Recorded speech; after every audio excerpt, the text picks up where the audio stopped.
Safer than here at the club, isn't it? Right, so this is your left-hand one, was your before, okay? Again, setup was decent, okay? On occasions, the ball does get back in the stance a bit, so just be careful of that. I think if you've been hitting a few shots where you catch a bit thin and maybe trying to strike down on the ball, maybe, you think, oh, I'll put the ball further back. Yeah.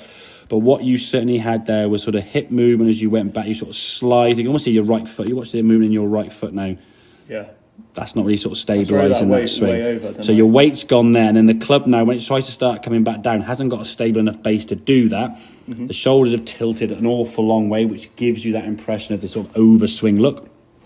And now as you come back to the golf ball, club's coming back in, as we said, and there's the sort of blur of the ball there. That's basically your impact. So the hands are way behind the golf ball, and there's that kind of flip, scoop, pull to the left, and then you're sort of trying to like hang on to that for as long as you possibly can to hope the ball's not going to go 50, 60 yards left of target. And again, with an 8, 9, 7, that kind of thing, you get away. But yeah, once it gets 4, 5 on, and that's never going to be any good for that. So you've got to feel that this right hip now is basically rotating around you, and the top half of your spine want to get a little bit more angle. Are you there at the moment there now? Not quite, but you are certainly moving more towards that in time, okay? So that hip certainly moves better for me now as you go back. You don't quite slide as much, and the backswing now is getting more to that right side. Imagine that drill we said about sort of moving there, stopping, and just feeling there's enough weight on that right, you could just push off that left foot so it's off the ground a little bit, okay? So whereas before you couldn't have done that.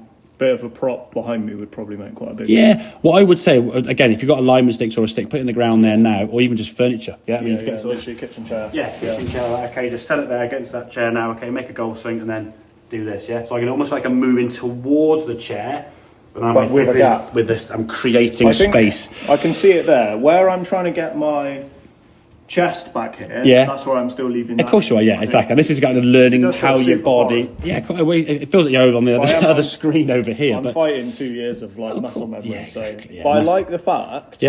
I feel like it's a big turn. But I'm not losing that down there. Exactly, no. This is your practice swing. The real swing gets a little bit longer, which is to be expected, okay? Because I don't obviously, even mind if I'm just getting there. I just hate it when it's... the overswings. But a lot of that comes from when you watch this swing now, there's going to be a bigger shoulder turn when the shot gets there. Hip turn, though, is better. I mean, your right foot is staying on a little bit more. That a little bit. You go a little bit here, but the key thing for me now, because of that better hip turn, as we come into the golf ball now, you've shifted over, and that to me is a massive change. I mean, if we just get all those lines of squiggles away, like a Frank, and go back to there, that is a massive difference in impact. I can see my left leg there. I can't see it there. You moved in there. I mean, you look at that sort of the old right arm, lead arm on the shaft. There's your reverse K. Well, here you've basically got a reverse Y. Exactly. Nothing really going on there. Like an as well. Like I've done loads of like video work and stuff, but generally from down the line. So I do the. You've been conscious of like path and other bits and pieces and stuff you've been doing and stuff. Oh, is it coming under plane? Exactly. And it is good for me.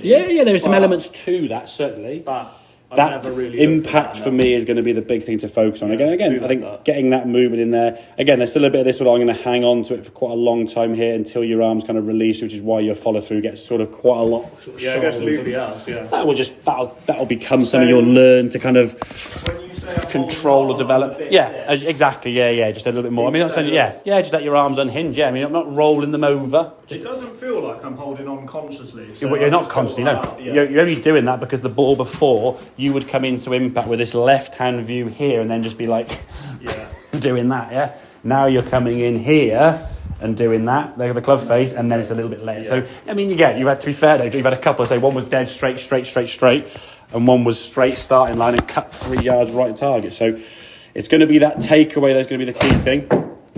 Get that hip, and when you lose a bit of balance like that one, if it's balance being lost backwards, it's because you haven't done the backswing correctly, okay? So that's going to be the biggest, and I would say, but I guess having the discussion we've had before, you tend to hit a lot of balls on the range, and you probably practice quite a lot.